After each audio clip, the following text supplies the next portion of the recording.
Hello bachcho, let's read this question. This question says that explain the Russian February Revolution of 1917. Or Petrograd had led the February Revolution that brought down the monarchy in February 1917. Explain. Or describe the main events lead to the February Revolution of Petrograd. तो बच्चों इस question का की concept जो है वो है February revolution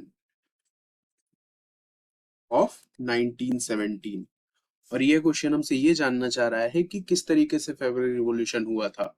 तो बच्चों रशिया ने फर्स्ट वर्ल्ड वॉर में पार्टिसिपेट किया था। और फर्स्ट वर्ल्ड वॉर में क्या हुआ था, रशिया ऑस्ट्रिया और जर्मनी से हार गया था, जिसके की बात बहुत बुरी कंडीशन में थी रशिया की इकोनॉमी। और रशिया स्टिल रिकवर कर रहा था वॉर के इफेक्ट से।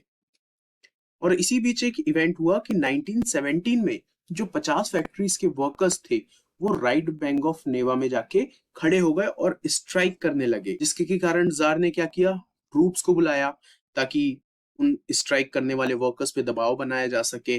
और साथ ही साथ जो कंसल्टेटिव पार्लियामेंट आया था डूमा, उसे भी खत्म कर दिया।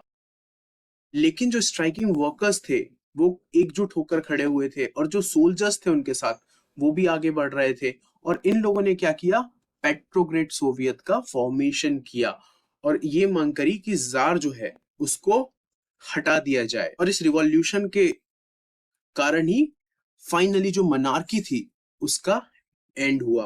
अब जो मोनार्की का एंड हुआ रशिया में, उसके बाद एक प्रोविजनल गवर्नमेंट आई कि जो उस देश के नए सिस्टम को इंट्रोड्यूस करना चाहती थी। लेकिन इसी बीच अप्रैल 1917 में एक और इवेंट हुआ जब लेनिन अपने एक्साइल से वापस आ गए रशिया। और रशिया जब वो आए तो उन्होंने प्रोविजनल गवर्नमेंट से अपनी 3 पॉइंट एजेंडा में बात की, जिसको कि कहा जाता है अप्रैल थीसिस, कि जो वॉर है उसको खत्म किया जाए और जो लैंड है वो पीजेंट्स को दिया जाए और जो बैंक्स है उनको नेशनलाइज किया जाए। अब जो प्रोविजनल गवर्नमेंट थी वो किसके द्वारा हेल्ड की जाती थी, केरेंस्की के द्वारा।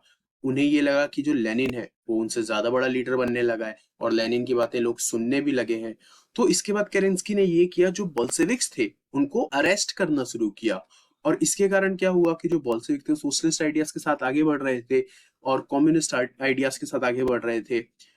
तो इसके कारण जो बोल्शेविक्स थे उन्होंने रेजिस्ट करना स्टार्ट किया कि आप हमारी बात मानिए। और इसके कारण क्या हुआ, देखते देखते धीरे धीरे जो लेनिन के आइडियाज थे वो धीरे धीरे सारे रशिया में फैलने लगे। और लेनिन इसलिए ही लड़ रहे थे अपनी लड़ाई क्योंकि लेनिन को ये लगता था कि जो केरेंस्की है वो एक डिक्टेटर के तौर पे ना आ जाए, जैसे पहले एक मोनार्की थी तो अब एक डिक्टेटरशिप आ जाए।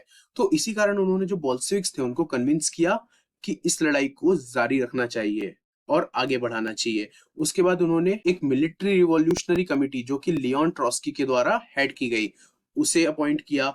और अक्टूबर 1917 में बोल्शेविक्स ने लियोन ट्रॉस्की की मदद से जो प्रोविजनल गवर्नमेंट थी उसको सीज कर लिया और पावर अपने कंट्रोल में ले लिया। इसी के साथ देखा गया कि अक्टूबर 1970 को जो मोनार्की थी उसका भी अंत हुआ और जो केरेंस्की की गवर्नमेंट थी उसका भी अंत हुआ। और फाइनली जो लेनिन थे और जो बोल्शेविक्स थे उन्होंने अपनी सरकार बना ली। तो इस तरीके से फरवरी रिवॉल्यूशन हुआ था, जिसके की कारण आगे चल के रशियन रिवॉल्यूशन हुआ। और फाइनली जार के पास से केरेंस्की के पास गवर्नमेंट आई और फिर फाइनली लेनिन ने वहां पे अपना शासन शुरू किया। So this is how the Petrograd had led the February Revolution that brought down the monarchy in February 1917. I hope you understood well. Best of luck.